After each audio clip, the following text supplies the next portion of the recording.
Welcome students, पहल academy में आपका स्वागत है। तो आज के इस वीडियो लेक्चर में अपन जो राजस्थान ज्योग्राफी का टेस्ट हुआ था अपने यहाँ, उसके 150 क्वेश्चन होते हैं एग्जाम में, आपको बताएं। तो उसके 50 आज, अगले 50 कल और उससे अगले 50 परसों आपको डिस्कस करने को मिलेंगे।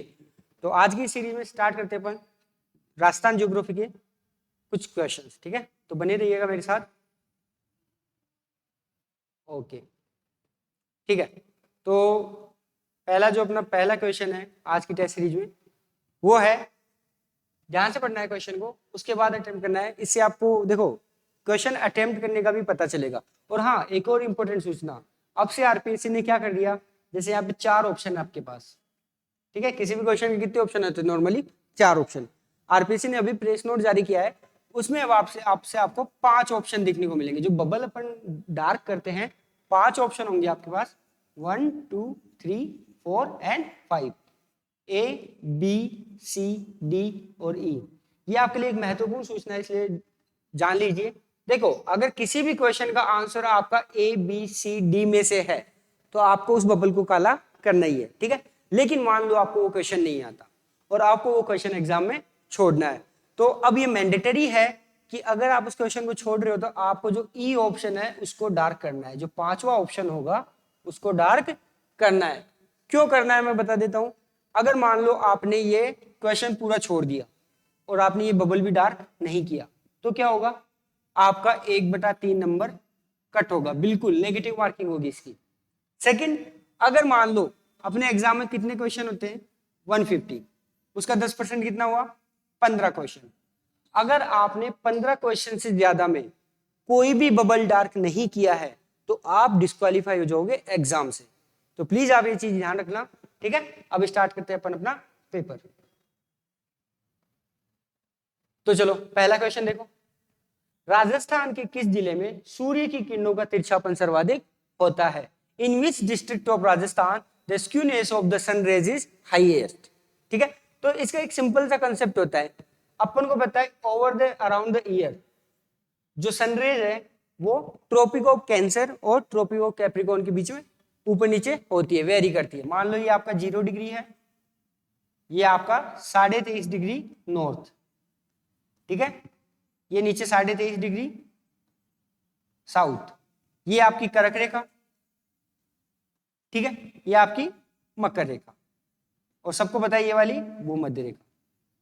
तो देखो भूमध्य रेखा पे तो over the around the year हमेशा सनरेज अच्छी खासी प्राप्त होती है, लेकिन जब अपने यहाँ गर्मियां होती है तो सूर्य लंबवत कहाँ चमकता है? कर्क रेखा पे। तो उस दौरान जो ये नॉर्दर्न हेमिस्फीयर में, उत्तरी गोलार्ध में जो इसके पार वाला एरिया है, वहां पे क्या जाएंगी सनरेज, क्योंकि सूरज इससे आगे नहीं बढ़ता है ना। मान लो ये आपका सूरज है, इससे आगे नहीं जाता। तो राजस्थान की बात करें तो मोस्ट ऑफ द राजस्थान आपका क्या है? कर्क रेखा के ऊपर स्थित है। ये जो अपने निचले 2 जिले हैं, बांसवाड़ा और डूंगरपुर, उनमें से होती हुई जाती है, बिल्कुल बहुत ही छोटे हिस्से से गुजरती हुई। तो मान लो ये अपना राजस्थान का मैप है, ठीक है। ओके, अब जो जिला यहाँ सबसे नॉर्थ में होगा, जो जिला सबसे उत्तर में होगा, स्वाभाविक है वहां क्या होगा? सूर्य की किरणें सबसे ज्यादा तिरछी प्राप्त होगी। मतलब कर्क रेखा से जो जितना उत्तर में होगा उसको सूर्य की किरणें उतनी ही तिरछी प्राप्त होंगी। तो चलो ऑप्शन देखते हैं। पहला ऑप्शन है श्रीगंगानगर, सेकंड ऑप्शन है आपका बांसवाड़ा, थर्ड ऑप्शन धौलपुर, और फोर्थ ऑप्शन है जैसलमेर। तो देखो अगर आप देखोगे राजस्थान के मैप में, ध्यान से देखना, मैं एक बार फिर से छोटा सा मैप बना के आपको समझा देता हूं ताकि आपको दिक्कत ना आए। ओके, ध्यान देना। मान लो ये मैं एक रफ मैप बनाऊं राजस्थान का, ठीक है। अब ध्यान से देखना। ओहो,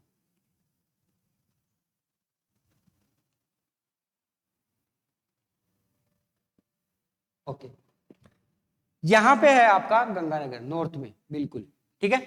धौलपुर आपका पूर्व में है यहाँ पे, ठीक है। जैसलमेर बिल्कुल पश्चिम में, और बांसवाड़ा नीचे राजस्थान के दक्षिण में। कर्क रेखा यहां से गुजरती है लगभग। तो स्वाभाविक है आप भी अनुमान लगा सकते हो। क्वेश्चन क्या है कि सूर्य की किरणों का तिरछापन कौन से जिले में सर्वाधिक है? तो ऑप्शन है गंगानगर आपका इसका राइट आंसर हो जाएगा, ठीक है। चलो अगला क्वेश्चन देखो, लूनी नदी के बेसिन को कहा जाता है? लूनी नदी के बेसिन को क्या कहा जाता है? ऑप्शन ए गोडवाड़ क्षेत्र, ऑप्शन बी थली क्षेत्र, ऑप्शन सी मगरा और ऑप्शन डी तोरावटी। ठीक है, तो अगर आपने नदियां पढ़ रखी है राजस्थान की तो अच्छी बात है, नहीं पढ़ रखी तो पहले अकेडमी के यूट्यूब चैनल पे भी इनका एक संक्षिप्त वीडियो आपको देखने को मिल जाएगा। इसका सही उत्तर हो जाएगा आपका गोडवाड़ रीजन। ठीक है, लूनी नदी का जो क्षेत्र कहलाता है, बेसिन कहलाता है, वो कहलाता है गोडवाड़ रीजन। ठीक है, आगे चलते हैं। अरावली पर्वतमाला, अरावली पर्वतमाला किस प्राचीन भूखंड का अवशेष है?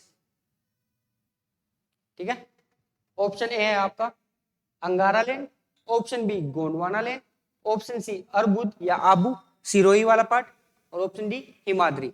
ठीक है, तो क्वेश्चन है कि Aravalli ranges are the remains of which ancient landmass. Okay, option A Angara land, option B Gondwana land, option C Arbud और ऑप्शन डी हिमाद्री। तो देखो प्राचीन समय में जब पूरा लैंड मास, ठीक है, एक ही जगह था, कहते हैं जो अपनी प्लेट टेक्टोनिक थ्योरी पढ़ते हो अपन, ठीक है, उसके पहले जो शिफ्टिंग ऑफ कंटिनेंट्स है वो भी देखते हैं। तो उसमें क्या कहते हैं कि भाई साहब पहले पुराने जमाने में पूरी पृथ्वी जो है उसका बिल्कुल स्थल वाला पार्ट एक था, जिसको कहा गया पेंजिया। क्या कहा गया इसको? पेंजिया। ये जो पूरा स्थल वाला पार्ट है इसको क्या कहा गया? पेंजिया। और जो इसके चारों तरफ सागर था इसको कहा गया पैंथालासा। क्या कहा गया इसको? पैंथालासा। ठीक है, अब समय के साथ, ठीक है, उसके कोई अभी तक वैलिड रीजन नहीं दिया हालांकि, लेकिन समय के साथ माना गया कि ये जो आपका पेंजिया था ये दो भागों में टूटा। ठीक है, दो भागों में टूटा, तो नीचे वाला तो आपको था गोंडवाना लैंड और ऊपर वाला था अंगारा लैंड। ठीक है, देखो ध्यान से एक बार इसको मैं बता देता हूं आपको।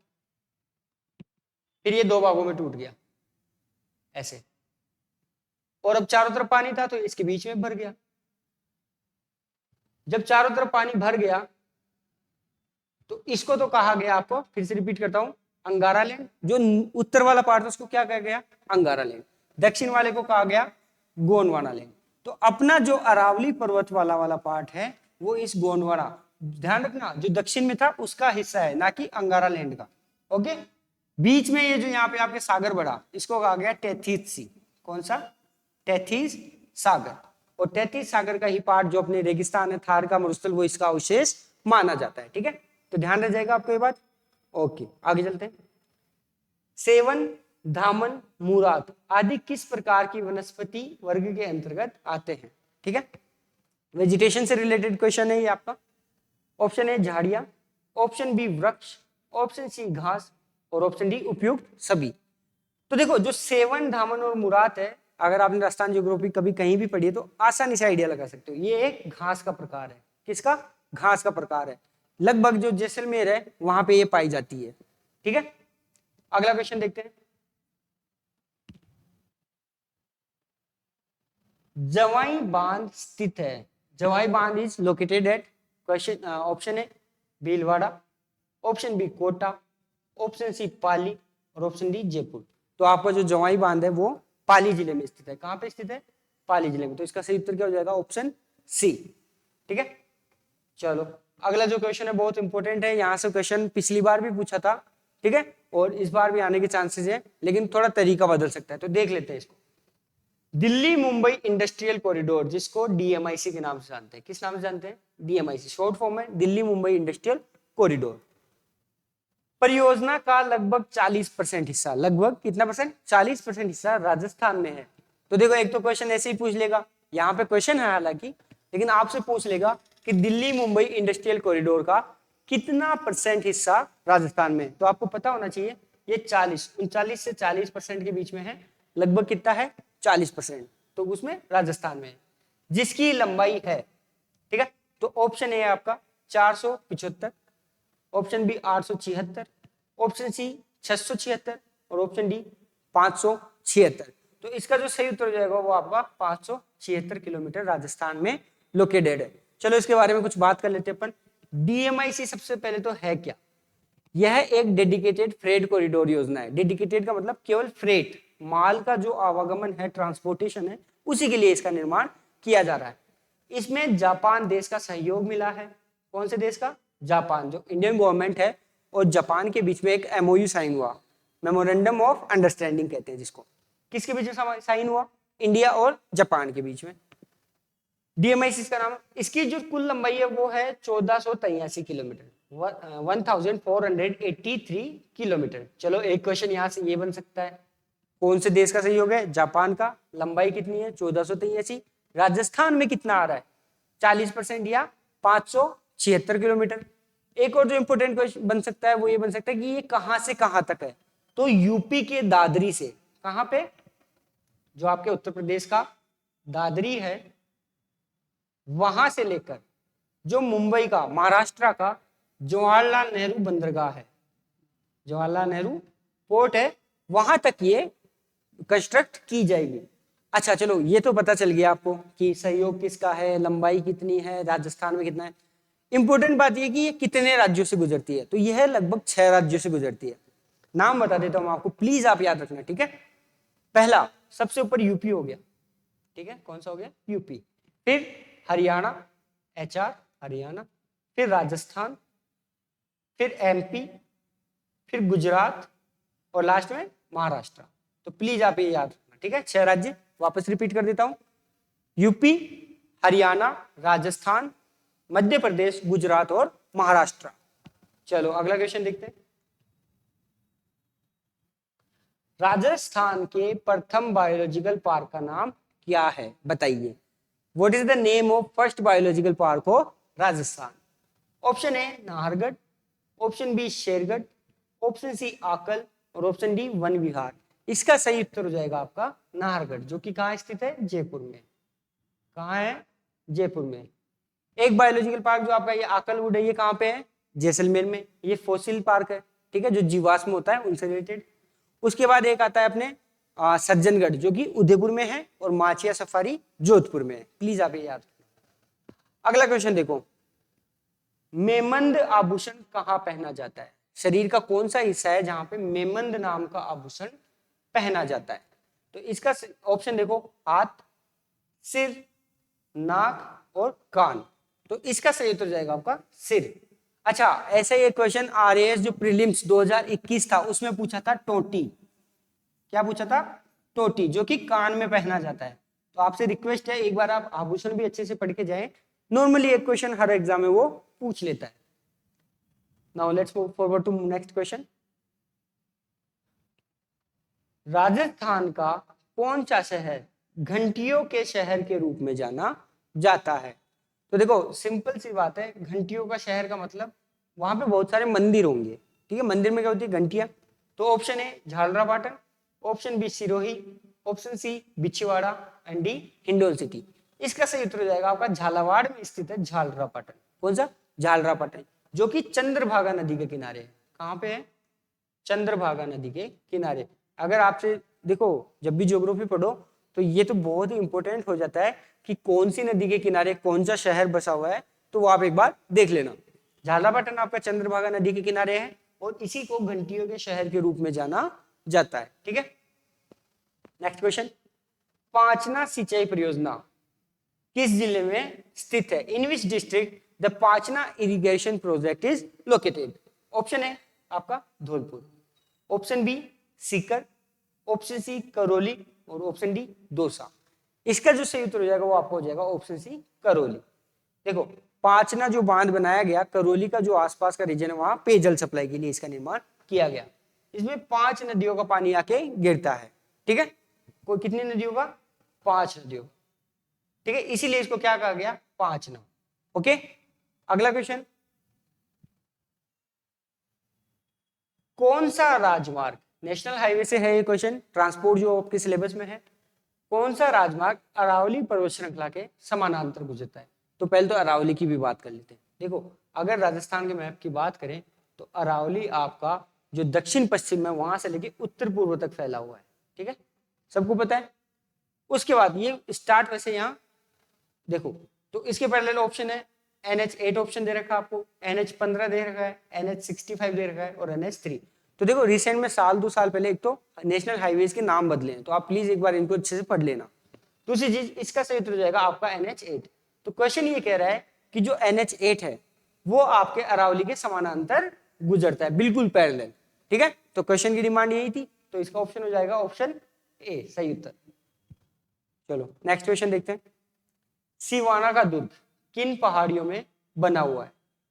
ऑप्शन ए नाकोड़ा पर्वत, ऑप्शन बी जरगा, ऑप्शन सी 56 की पहाड़ियां और ऑप्शन डी एसन्ना। तो देखो पहले तो बात करते हैं सिवाना का दुर्ग की। सिवाना का दुर्ग स्थित है जालोर में। कहाँ पे है? जालोर में। यहाँ पे जो राजस्थान का दूसरा शाखा हुआ था 1582 में। कब हुआ? 1582 में।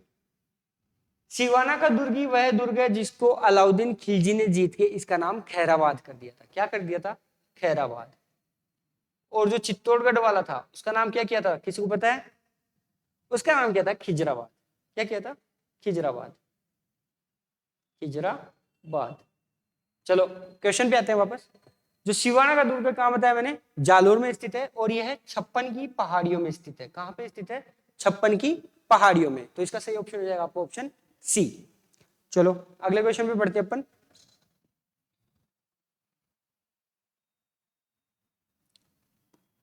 अभी पहले भी एक क्वेश्चन अपन देखा था लूनी बेसिन से रिलेटेड। उसके बेसिन को क्या कहते हैं? गोडवाड़ प्रदेश। तो लूनी नदी के विस्तार वाले जिले हैं। Option A Jalore, Pali, Barmer, option B Pali, Udaipur, Rajsamand, option C Pali, Barmer और जैसलमेर, और ऑप्शन डी अजमेर, भीलवाड़ा और टोंक। तो अगर किसी ने लूनी नदी पढ़ी है तो एक सिंपल सा क्वेश्चन है, कहीं कतई दिक्कत ही नहीं आएगी। तो देखो राजसमंद तो बिल्कुल राजस्थान के दक्षिणी इलाके में प्रतापगढ़ के पास रहता है, ये ऑप्शन नहीं होगा। लूनी नदी कहाँ बहती है? क्योंकि मुख्यतः जालोर और पाली में, ये तो पता है अपन को। यहाँ से आप हटा सकते हो, जैसलमेर नहीं आएगा इसमें, ठीक है। यहाँ से भीलवाड़ा और टोंक तो कतई नहीं आएंगे। तो इसका सही उत्तर जाएगा ऑप्शन ए जालोर, पाली और बाड़मेर, ठीक है। ऑप्शन ए इसका सही उत्तर आपका हो जाएगा। चलो नेक्स्ट क्वेश्चन। जसवंतपुरा की पहाड़ियां किस जिले में स्थित है? तो जो हिल्स है जसवंतपुरा की, क्वेश्चन पूछा है कि भाई इनमें से कौन सा जिला है जिसमें जसवंतपुरा की पहाड़ियां स्थित है? Option A Jalore, option B Udaipur, option C Pali और ऑप्शन डी राजसमंद। तो आपकी जो जसवंतपुरा की पहाड़ियां हैं ये भी कहां पे स्थित है? जालोर में, ठीक है। तो इसका सही उत्तर क्या हो जाएगा? ए। अब बढ़ते हैं अगले क्वेश्चन पे। राज्य के जैसलमेर जिले में मरुभूमि में निम्न भागों में से वर्षा काल में बनने वाली झीलों को कहा जाता है। तो जब अपन जो वर्षा का क्या करते हैं, वर्षा के पानी का एकत्रण करते हैं, ठीक है, जो उसमें देखो ऑप्शन ए है Rann, option B khadin, option C johad और ऑप्शन डी नाड़ा। तो जो वाटर कंजर्वेशन मेथड है, वर्षा के जल संचयन या संरक्षण के मेथड है, उनमें से एक है ये, ठीक है, खड़ीन। इसका सही उत्तर हो जाएगा खड़ीन। पुराने जमाने में भी जब पानी की कमी होती थी तो खड़ीन बना के पानी को संजोया जाता था, संचयन किया जाता था, संरक्षण किया जाता था। तो जो जैसलमेर में मरुभूमि में खड़ीन बना के क्या करते हैं? वर्षा के पानी का संरक्षण। तो सही उत्तर हो जाएगा इसका B. Let's move forward to next question. अच्छा ये अच्छा क्वेश्चन एक बार देख लेना। राज्य में सबसे ऊंचा पठार है। पहाड़ों से और पठारों से आरपीएससी क्वेश्चन नॉर्मली पूछता ही है। तो देखो राज्य में सबसे ऊंचा पठार है, ऑप्शन ए उड़िया का पठार, ऑप्शन बी भोराट का पठार, ऑप्शन सी मालखेत का पठार और ऑप्शन डी मेसा का पठार। तो इसका सही उत्तर जाएगा आपका सिरोही में स्थित माउंट आबू के जस्ट नीचे है ये हो जाएगा उड़िया का पठार। तो आपने राजस्थान राज्य का जो सबसे ऊंची चोटी है वो तो कौन सी है? सबको पता है, माउंट आबू, जिसमें है गुरु शिखर, सॉरी है ना, चोटी का नाम गुरु शिखर है, माउंट आबू पर्वत है, ओके, जिसकी ऊंचाई लगभग 1722 मीटर है। इसी के जस्ट नीचे है आपका ये प्लेट्यू जो है उड़िया का पठार। तो राज्य का सबसे ऊंचा पठार कौन सा है? उड़िया का पठार। अगला क्वेश्चन देखो। बोराट के पठार की सबसे ऊंची चोटी है। ऑप्शन ए शेर, option B जरगा, option C Guru Shikhar और ऑप्शन डी अचलगढ़, ठीक है। तो जो बोराट का पठार है, पहले तो ये बताओ लोकेटेड कहाँ पे? कोई भी अगर आप याद कर पा रहे हो, रिमाइंड कर पा रहे हो तो कहाँ पे है ये है आपका कुंभलगढ़ और गोगुंदा के मध्य, ठीक है, और वैसे आ जाता है ये उदयपुर के आसपास, ठीक है। तो कुंभलगढ़ और गोगुंदा के मध्य स्थित आपका बोराट का पठार। इसकी जो सबसे ऊंची चोटी है वो आपकी जरगा। तो क्वेश्चन का सही उत्तर क्या हो जाएगा? ऑप्शन बी जरगा, ठीक है, इजी पीजी। चलो अगले क्वेश्चन पे चलते हैं। देखो ये भी अच्छा क्वेश्चन है। राज्य की, एक सेकंड, राज्य की दूसरी सर्वोच्च चोटी शेर किस जिले में स्थित है? ऊंचाई है इसकी लगभग 1597 मीटर। अभी अभी मैंने आपको थोड़ी देर पहले ही बताई, जो आपकी गुरु शिखर है उसकी चोटी की चोटी की ऊंचाई कितनी थी? 1722 मीटर। शेर की ऊंचाई कितनी है? 1597 मीटर। कहां पे स्थित है? Option A Udaipur, option B Sirohi, option C Rajsamand और ऑप्शन डी बांसवाड़ा। तो देखो गुरु शिखर भी सिरोही में स्थित है और जो आपकी शेर है वो भी सिरोही में स्थित एक चोटी है। तो इसका ऑप्शन सही हो जाएगा ऑप्शन बी। नाउ अगला क्वेश्चन, राजस्थान के पूर्वी मैदान की प्रमुख फसलें हैं। अब अपन तो देखो, अगर आप जयपुर से हो तो आपको आसानी से पता होगा, ठीक है। पूर्वी मैदानी वाला भाग कौन सा आ जाता है? यही मैप में देखोगे अगर आप आसानी से, तो लगभग ये वाला पार्ट, जिसमें अपना जयपुर, भरतपुर, अलवर, धौलपुर ये वाला इलाका आ जाता है, करौली। ओके, तो ऑप्शन ए सरसों है गेहूं, ऑप्शन बी बाजरा एवं चावल, ऑप्शन सी सोयाबीन एवं कपास और ऑप्शन डी जीरा एवं मेथी। तो देखो बाकी के ऑप्शन भी देख लेते हैं एक बार। बाजरा एवं चावल, ये थोड़ा जो शुष्क इलाके हैं, बाजरा नॉट चावल, बाजरा शुष्क इलाकों की खेती है। चावल आप देखोगे तो हनुमानगढ़ और गंगानगर वाली है, तो ये ऑप्शन नहीं आएगा। फिर ऑप्शन भी देखो सोयाबीन और कपास, कपास के लिए भी बहुत ज्यादा पानी की आवश्यकता होती है, तो जयपुर वाला बहुत ज्यादा जो अर्ध शुष्क में आता है, आर्द्र में नहीं आता, तो ये ऑप्शन भी आपका नहीं होगा। फिर जीरा एवं मेथी, इसमें भी आपका जो झालावाड़, कोटा ये वाला इलाका है वो वाला आता है, तो ये ऑप्शन भी नहीं होगा। सही उत्तर हो जाएगा आपका सरसों एवं गेहूं। जो पूर्वी मैदान है उसकी प्रमुख फसलें कौन सी हो जाती है? सरसों एवं गेहूं। अच्छा, तो सरसों का ही केंद्र कहां बना हुआ है? सबको पता है, सेवर, भरतपुर में, ठीक है। चल अगले क्वेश्चन में चलते हैं। पूर्वी मैदानों से रिलेटेड फिर से आपके लिए क्वेश्चन है यहाँ पे कि भाई राजस्थान के पूर्वी मैदान का ढाल किस ओर है, ठीक है। तो ऑप्शन ए आपका उत्तर पूर्व, ऑप्शन बी पश्चिम दक्षिण या दक्षिण पश्चिमी, ऑप्शन सी उत्तर पश्चिम, उत्तर से पश्चिम की तरफ या उत्तर पश्चिम की तरफ, या ऑप्शन डी दक्षिण। तो फिर से मैं आपके लिए रफ मैप बना देता हूं। ये वाला पार्ट हो गया आपका पूर्वी मैदान। तो इसका ढाल अगर आप देखोगे तो यहाँ से जितनी भी नदियां बहती है वो बह के किस तरफ जाती है? इस तरफ। और ये डायरेक्शन कौन सी है? North east. क्योंकि भाई नदी क्या होती है? नदी स्वतंत्र होती है, पानी स्वतंत्र होता है, पानी उसी तरह बह के जाएगा जिस तरफ उसको क्या मिलेगा? ढलान मिलेगा। तो इजी है ये क्वेश्चन भी आपका। इसका सही उत्तर हो जाएगा उत्तर पूर्व, नॉर्थ ईस्ट। ओके, ऑप्शन है आपका इसका सही उत्तर हो जाएगा।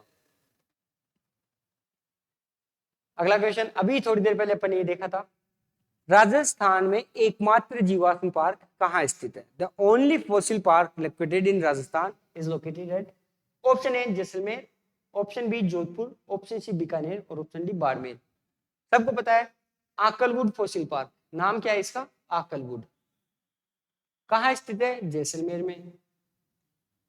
अच्छा देखो, इसके नाम में नेशनल पार्क आता है, जीवाश्म नेशनल पार्क, लेकिन ये नेशनल पार्क नहीं है, आप सब प्लीज ये याद रखना, ठीक है। तो इसका सही उत्तर हो जाएगा आपका जैसलमेर। चलते हैं अगले क्वेश्चन पे। राजस्थान के खारे पानी की झीलें किस महासागर का अवशेष है?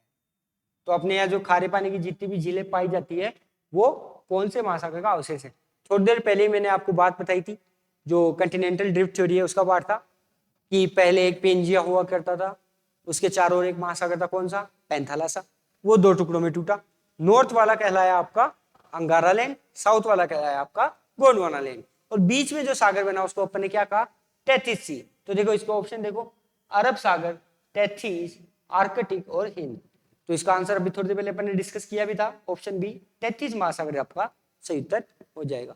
तो एस्पिरेंट्स देखो, ये क्वेश्चन बहुत पूछा हुआ है, ऐसा नहीं कि इसी एग्जाम में पूछते हैं या और किसी एग्जाम।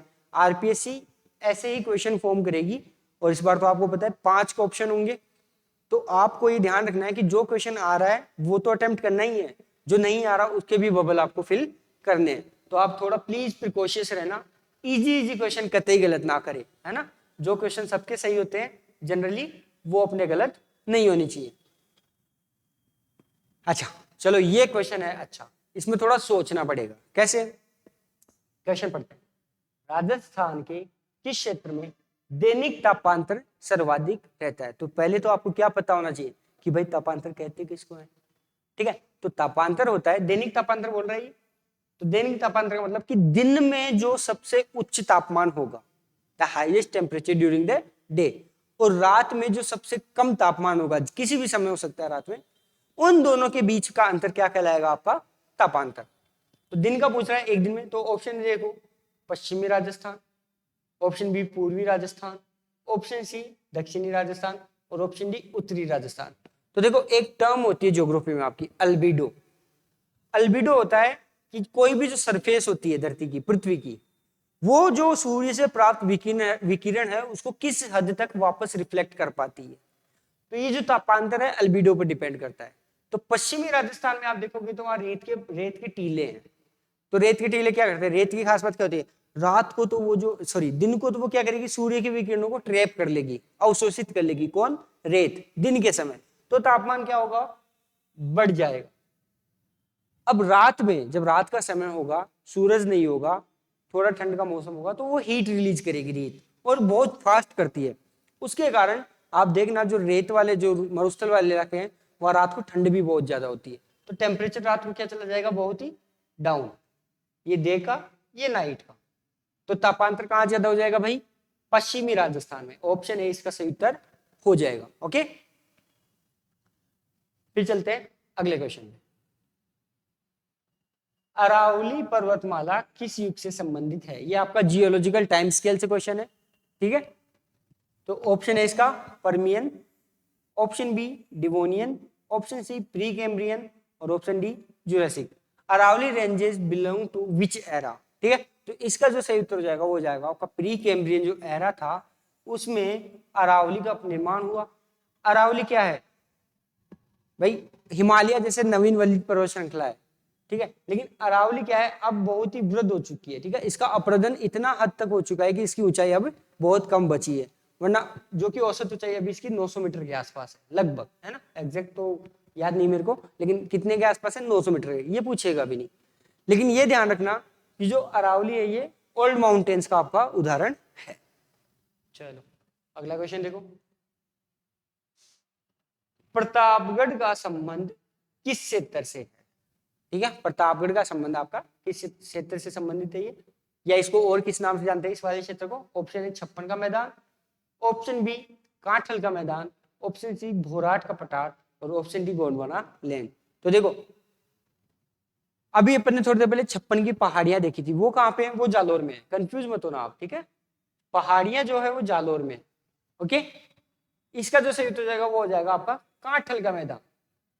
अब एक और चीज मैं आपको बता देता हूँ, देखो प्रतापगढ़, डूंगरपुर और बांसवाड़ा से बहती है आपकी माही नदी, ठीक है। तो उस वाले रीजन में, इसके क्षेत्र में, बेसिन में 56 गांव है, तो उसको तो कहते हैं छप्पन का मैदान। तीनों जिलों में, प्रतापगढ़, डूंगरपुर और बांसवाड़ा। डूंगरपुर और अगर बांसवाड़ा की बात करें तो उसको कहते हैं अपन वागड़, वागड़ प्रदेश। क्या कहेंगे? वागड़, ठीक है। अगर ये बांगड़ होता है तो जो सीकर का आसपास का क्षेत्र है वो वाला हो जाता है, ओके। और वहीं पे तोरावटी रीजन भी है। तो इसका जो सही उत्तर जाएगा वो जाएगा आपका कांठल का मैदान। छप्पन का मैदान मैंने बताया, तीनों जिलों में जो माही नदी का बेसिन है, कहां कहां पे? प्रतापगढ़, डूंगरपुर और बांसवाड़ा में, वो है छप्पन का मैदान। और जो प्रतापगढ़ में है वो है कांठल का मैदान। प्लीज आप ये याद रखना। चलो अगले क्वेश्चन पे चलते हैं। राजस्थान राज्य में मुख्यतः कोयले की कौन सी किस्म पाई जाती है? तो अभी तो देखो अपने राजस्थान में कोयले की वो भी चल रही है, शॉर्टेज भी चल रही है, इसलिए पावर कट्स भी खूब आ रहे हैं। तो आपको ये चीज पता होनी चाहिए, क्योंकि अपने जो सबसे ज्यादा विद्युत उत्पादन होता है वो होता है तापीय ऊर्जा का, ठीक है, जो कि किससे बनती है? कोयले के दहन से पानी को वाष्प, जलवाष्प में कन्वर्ट करके फिर उसका उत्पादन किया जाता है। तो ऑप्शन है आपका anthracite, option B lignite, option C peat, और ऑप्शन डी बिटुमिनस। तो राजस्थान में जो आपके कोयले का प्रकार ज्यादातर पाया जाता है वो पाया जाता है लिग्नाइट, ठीक है। कौन सा? लिग्नाइट। और जो सबसे बेस्ट कोयला होता है, जो बहुत ज्यादा ऊष्मा रिलीज करता है, वो होता है एंथ्रेसाइट। तो आप ये भी देख लेना, ओके। चलो अगले क्वेश्चन पे चलो। राजस्थान का ऐसा कौन सा पहला बाघ परियोजना क्षेत्र है जहां कोर एरिया का क्षेत्रफल 300 वर्ग किलोमीटर है? कितना? 300। Option A Sariska, option B Ranthambore, option C Darrah, और ऑप्शन डी वन विहार। तो इसका जो सही उत्तर हो जाएगा सरिस्का बाघ परियोजना। तो इसका जो क्षेत्रफल है 300 वर्ग किलोमीटर से भी अधिक है लगभग, है ना। किसका?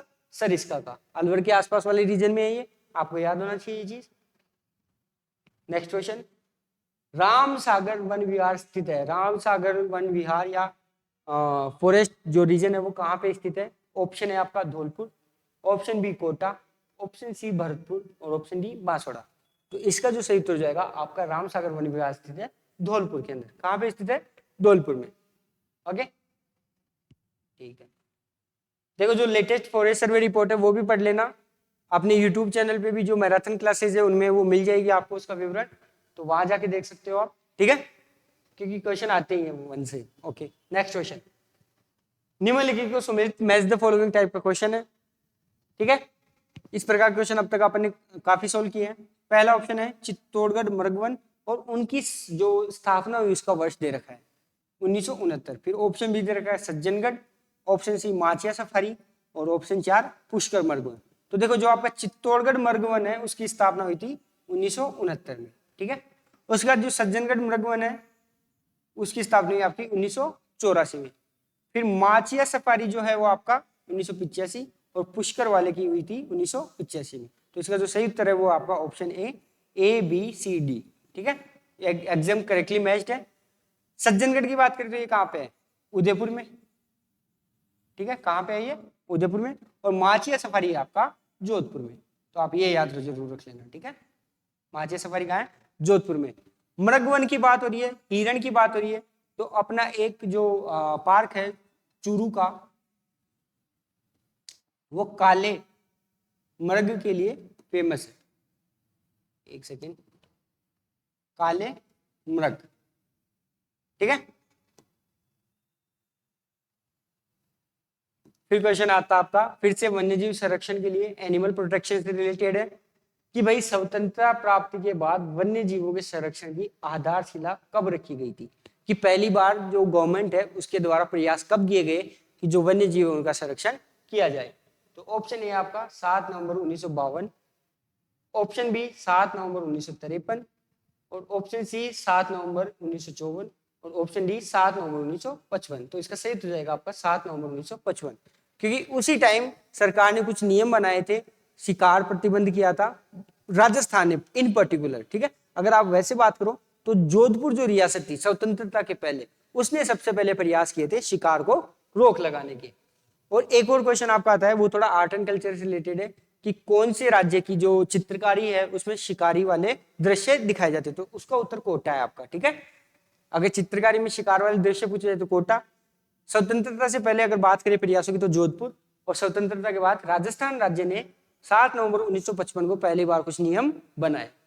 ओके, निम्न में से कौन सी नदी सवाई माधोपुर से संबंधित नहीं है? अगर ऑप्शन देखोगे तो बहुत आसान सवाल है। Option A Banas, option B Morel, option C Gambhiri और ऑप्शन डी लूणी। तो सबको पता है कि लूणी नदी जो है वो सवाई माधोपुर से उसका कोई लेना देना नहीं है। इसका सही उत्तर जाएगा आपको ऑप्शन डी। एक क्वेश्चन अपन ने पहले भी देखा था कि लूणी नदी का जो बेसिन है उसको क्या कहते हैं अपन? गोडवाड़ प्रदेश। अच्छा एक और चीज ध्यान रखना, लूणी नदी के उत्तर वाला जो रीजन कहलाता है वो कहलाता है थली, ठीक है, ये भी ध्यान रखना। ओके चलो आगे चलते हैं। राजस्थान के उत्तर पश्चिमी रेगिस्तान की प्रमुख नदियां। Option A Luni Morel Ghaggar पश्चिमी बनास, लूणी साबरमती सुकड़ी घग्गर पश्चिमी बनास, चंबल कालीसिंध पर्वती और माही, या फिर जवाई बांडी सुकड़ी घग्गर और लूणी। तो देखो इसका जो सही उत्तर हो जाएगा वो हो जाएगा आपका जवाई बांडी सुकड़ी घग्गर और लूणी। ओके, क्योंकि पश्चिमी राजस्थान उत्तर पश्चिमी जो रेगिस्तान है, तो आप मैप देखोगे ऐसे एक बार देखना ध्यान से, साबरमती कहाँ आती है? साबरमती नीचे आ जाती है साउथ, ठीक है। ऐसे ही चंबल और कालीसिंध भी इस तरफ आ जाती है यहाँ पे, ठीक है। तो सही उत्तर हो जाएगा इसका डी। ओके ओके, अगला क्वेश्चन नदी की लंबाई से रिलेटेड है, प्रवाह तंत्र की लंबाई से रिलेटेड है। राजस्थान में आंतरिक प्रवाह की सबसे लंबी नदी कौन सी है? अच्छा आंतरिक प्रवाह क्या होता है? जब कोई नदी स्थल से स्टार्ट होके स्थल पे ही खत्म हो जाए तो उसको क्या कहते हैं? आंतरिक प्रवाह की नदी। ओके, तो इसका ऑप्शन देखो बनास, बाणगंगा, कांतली और घग्गर। अच्छा अभी जो मैंने तोरावटी रीजन बताया था सीकर में, वो कांकली नदी का रीजन कहलाता है। कौन सी नदी? कांतली। ओके, इसका जो सही उत्तर हो जाएगा वो आपका घग्गर। क्योंकि देखो इस साल भी जब बहुत बारिश हुई थी तो आपने पढ़ा होगा घग्गर नदी में बहुत ज्यादा पानी आया था, ठीक है, और कई बार ये पानी आपका पाकिस्तान तक चला जाता है, ठीक है, इस घग्गर नदी का पानी। तो अंतःस्थलीय जो क्षेत्रफल है या लंबाई है उसकी दृष्टि से आपकी घग्गर नदी सबसे लंबी नदी है राजस्थान में आंतरिक प्रवाह की दृष्टि से। तो प्लीज आप ये याद रखना। ओके, अपन चलते हैं नेक्स्ट क्वेश्चन पे। यह क्वेश्चन थोड़ा सा एनालिटिकल है, अप्रोच ही होगी, आपको फैक्ट याद होएगा तो ही हो पाएगा कि राजस्थान की लंबाई और चौड़ाई में कितने किलोमीटर का अंदर है। तो पहले तो मुझे कोई भी है बताओ कि राजस्थान की लंबाई कितनी है और चौड़ाई कितनी है, कोई भी बताओ मुझे, उत्तर से दक्षिण और पूर्व से पश्चिम। ठीक है, ये क्वेश्चन ऐसे भी पूछ सकता था कि राजस्थान की लंबाई ज्यादा है या चौड़ाई। अच्छा, अगर लंबाई की बात करते हो वो है आपकी 826 किलोमीटर, चौड़ाई की बात करते हो कितनी है 869। ठीक है, अंतर निकाल लो, सिंपल क्वेश्चन है, 43 किलोमीटर। ठीक है, अच्छा क्वेश्चन है। ओके, तो जो डिफरेंस है वो कितना आ जाता है 43 किलोमीटर। अगर बात करें नॉर्थ से साउथ एक्सपेंशन की तो वो कितना है 826 और ईस्ट टू वेस्ट 869 किलोमीटर। तो प्लीज आप ये याद रखना।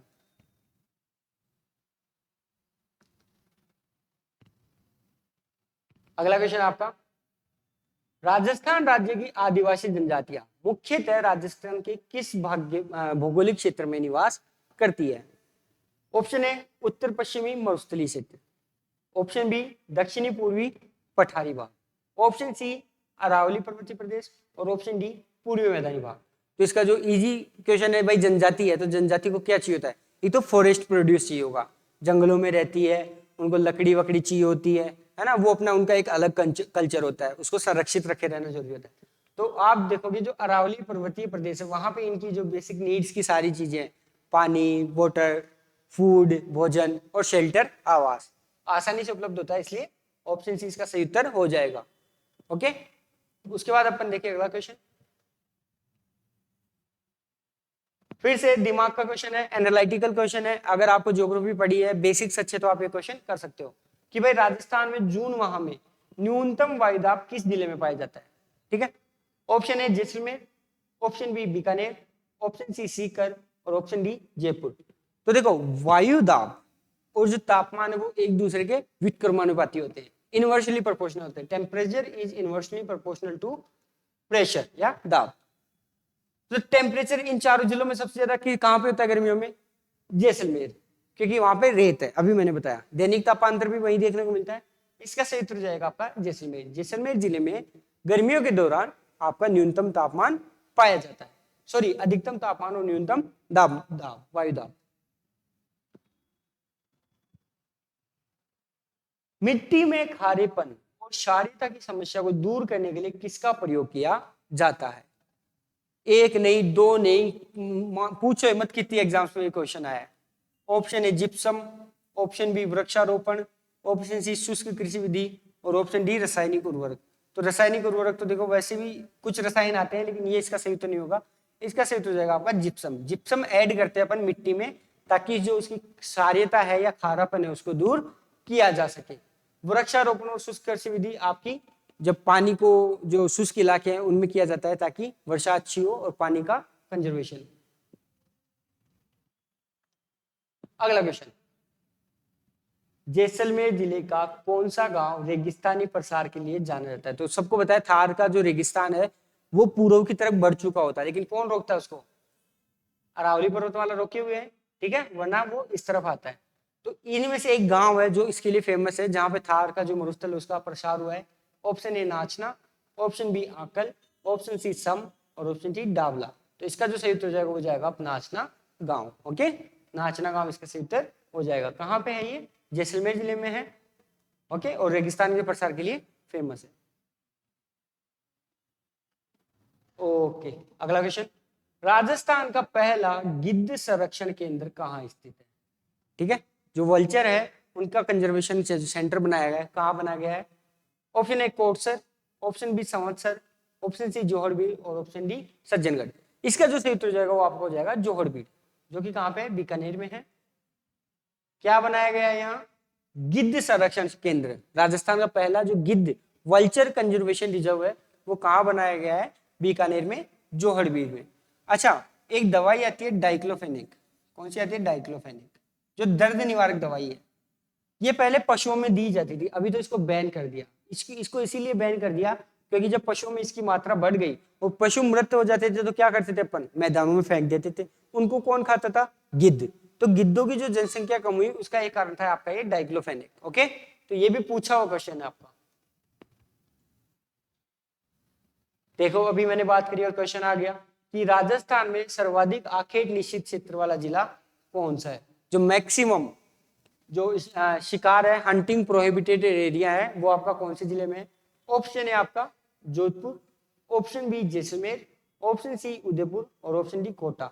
तो आपका जो जोधपुर जिला है उसमें सर्वाधिक आखेट निषेध क्षेत्र बनाए गए हैं, तो इसका सही उत्तर हो जाएगा आपका जोधपुर। ठीक है, ओके। अगला क्वेश्चन, राजस्थान राज्य की पहली कपड़ा या टेक्सटाइल नीति कब जारी लागू की गई? तो जो आपका कपड़ा बनता है उसके एक्सपोर्ट के लिए पॉलिसी का निर्माण किया गया। Option A 22 June 2014, option B 21 June 2013, option C 22 June 2013 और ऑप्शन डी 25 जून 2014। देखो ऑप्शन बहुत पास पास है, सच्चाई तो यही है कि आरपीसी ऐसे ही ऑप्शन देगा आपको। ओके, तो आपको एग्जैक्ट पता होनी चाहिए डेट्स। तो इसका सही उत्तर जाएगा आपका 21 जून 2013।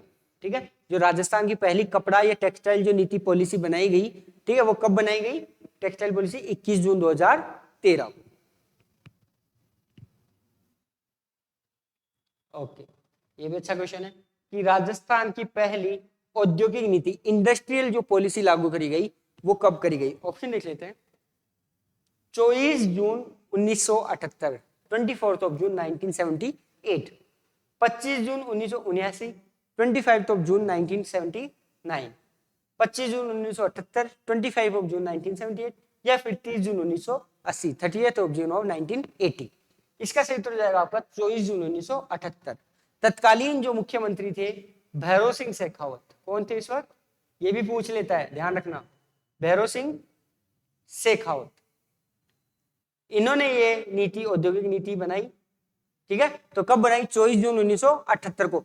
अब तक टोटल 7 औद्योगिक नीति बन चुकी है राजस्थान में। कितनी? 7 इंडस्ट्रियल पॉलिसीज लागू की जा चुकी है। और जो लास्ट वन थी वो थी आपकी 2019 में। तो आप ये जरूर ध्यान रखना। ठीक है, 2019 में कौन थे मुख्यमंत्री? अशोक गहलोत। और सबसे पहले बनाई गई तब कौन थे? भैरव सिंह शेखावत। तो प्लीज आप ये याद रखें।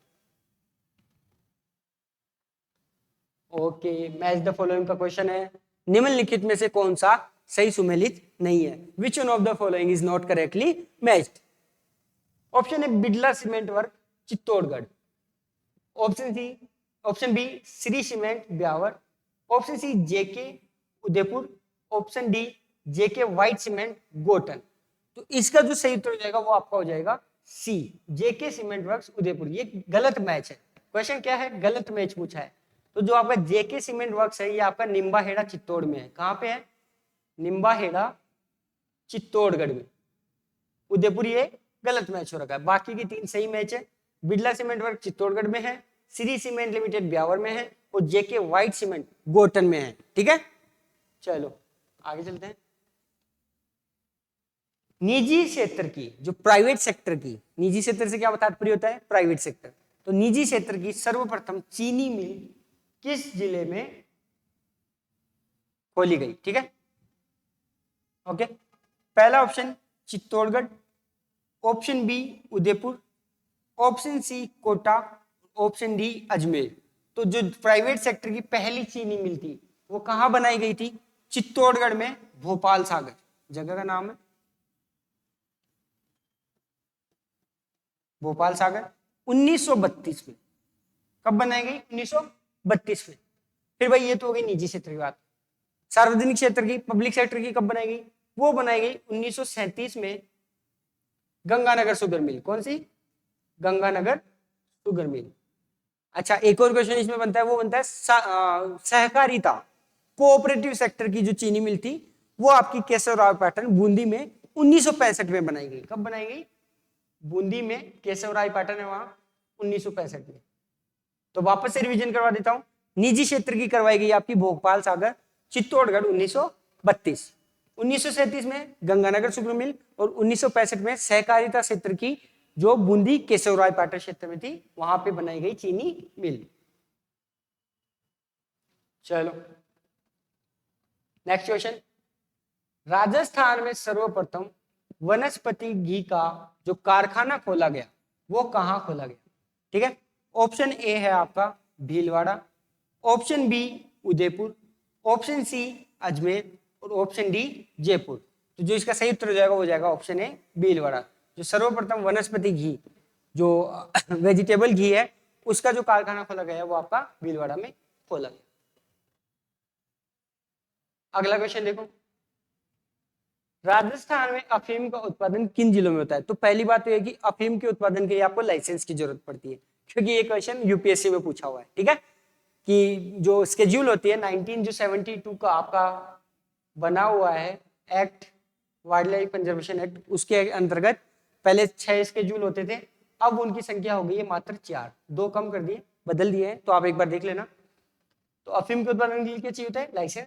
जिले देख लेते कहाँ पे होते हैं मुख्यतः, झालावाड़, कोटा और चित्तौड़गढ़, बांसवाड़ा, हनुमानगढ़, सिंगरी गंगानगर, गंगानगर, डूंगरपुर और जोधपुर, या बाड़मेर, बीकानेर और जोधपुर। सही उत्तर इसका हो जाएगा आपका झालावाड़, कोटा और चित्तौड़गढ़ में मुख्यतः अफीम की खेती होती है। मैं फिर से रिपीट करता हूँ, इसके लिए लाइसेंस की जरूरत होती है, सब लोग नहीं कर सकते। ठीक है, तो इस वाले क्षेत्र में इसकी खेती मुख्यतः की जाती है। अब आ गया आपका सीमांत कृषि जोत से तात्पर्य है। ठीक है, मार्जिनल जो एग्रीकल्चरल होल्डिंग है निम्न में से कौन से क्राइटेरिया में आती है? पहला, 1 से 2 हेक्टेयर कृषि भूमि, 1 हेक्टेयर कृषि भूमि, या 1 से भी कम कृषि भूमि, या 2 हेक्टेयर से अधिक कृषि भूमि। इसका सही उत्तर हो जाएगा आपका 1 हेक्टेयर से कम कृषि भूमि। ठीक है, कौन सा हो जाएगा? 1 हेक्टेयर से कम कृषि भूमि। देखो ये कुछ क्राइटेरिया बने हुए हैं कि भाई 0 से 1 के बीच का हो जाएगा सीमांत, 1 से 2 का बीच का हो जाएगा लघु, फिर 2 से 4 मध्यम लघु। ठीक है, और 10 से ऊपर वाला होता है वो होता है आपका वृहद। ठीक है, तो आप ये क्राइटेरिया एक बार जरूर देख लेना।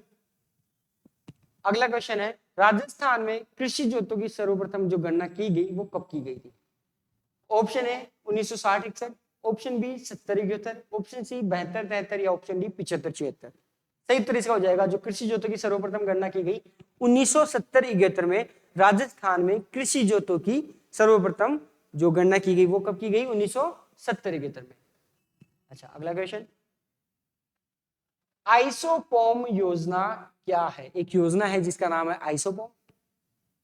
संपूर्ण खाद्यान्न फसलों को बढ़ावा देने का लक्ष्य, दलहन तिलहन फसलों को बढ़ावा देने का लक्ष्य, रबी की फसलों को बढ़ावा देने का लक्ष्य, या फिर खरीफ की फसलों को बढ़ावा देने का लक्ष्य। तो इसका जो सही उत्तर हो जाएगा वो हो जाएगा आइसोपोम योजना गवर्नमेंट ने स्टार्ट करी, जो दलहन और तिलहन, दाल और जो तेल वाली फसलें हैं उनको बढ़ावा देने के लिए आइसोपोम योजना आपकी स्टार्ट करी गई।